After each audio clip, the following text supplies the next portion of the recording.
how to build your practice and make yourself redundant. Today, we are diving into this topic that's been common with a lot of practice owners that I've worked with, including myself. So it's grounded in this question of how can we build our practice so that you don't have to be the one doing all the work. Now, we know that this is driven by our values instilled in us through our upbringing and cultural conditioning, that we feel like our practice depends on us being involved in every detail.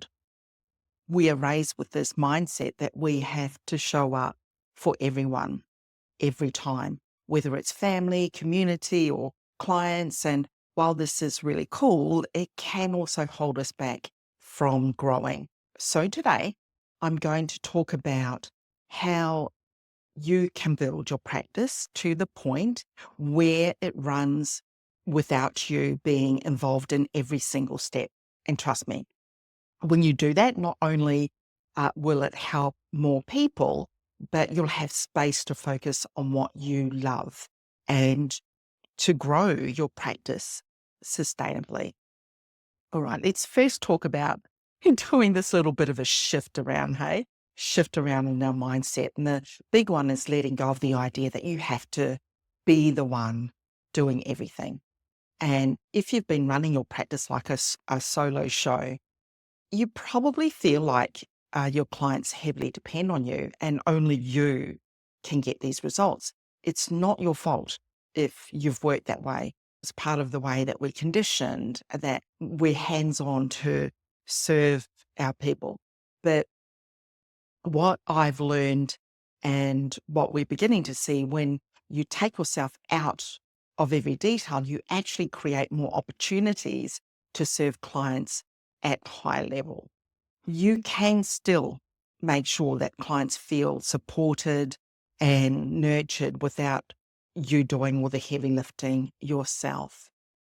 So we're going to talk about the first step around automating your admin work. And let's talk about some practical steps. The first thing I would like you to do is automate the administrative stuff. This includes things like scheduling, intake forms, email reminders, and even follow-ups. And here's the best part. You don't have to worry about compromising client privacy or security. Now, for our system that we use that does all of this heavy lifting, we are a HIPAA-compliant platform.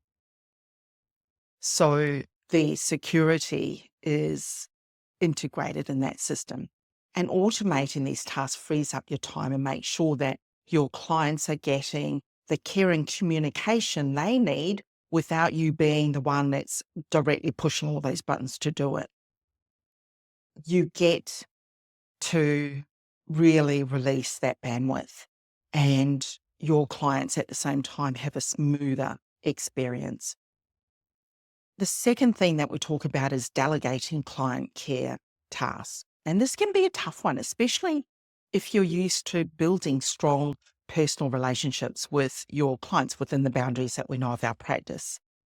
But the thing is, bringing in other people, whether that's an associate, a junior practitioner, really allows your practice to grow in ways that it can't if you're the only one doing the delivering, right? So it doesn't mean that you're abandoning your clients. In fact, you're ensuring they have more support because they are getting attention from a team while you can focus on the big picture. You're still the one that's overseeing the quality. It's your practice, but you're no longer the bottleneck anymore. Right. It's also important, and another game changer, to be able to create an educational ecosystem. And this means building resources that your clients can access at any time. Now, what does this mean? Think of online courses, videos, guides that walk them through specific areas of care. In fact, you're watching one. I've created this video to share some resources. And that way, clients are still getting value, but you don't need to be the one that's present delivering that in every interaction. So when you can see that they can access your resources at any time, you get to free up so that you can focus on your practice growth. So just to recap, the mindset shift that you're not stepping away from your practice is a really important one. You are stepping up to a role where you can now focus on the growth and strategy, where your practice and systems and team as a whole run the day-to-day show of your practice. And this can all happen while staying compliant with HIPAA. And that allows you to step back and also elevate that client care through a team. Okay, so that's it for this video. Start thinking about how you can introduce automation and delegation into your practice. The next video, I'm going to talk a little bit on the flip side of this, and it's how to rebuild your practice if you've had to take some time out. So stick around. If you haven't already, hit the subscribe button and the bell so that you get updated when these go up. All right, talk to you soon.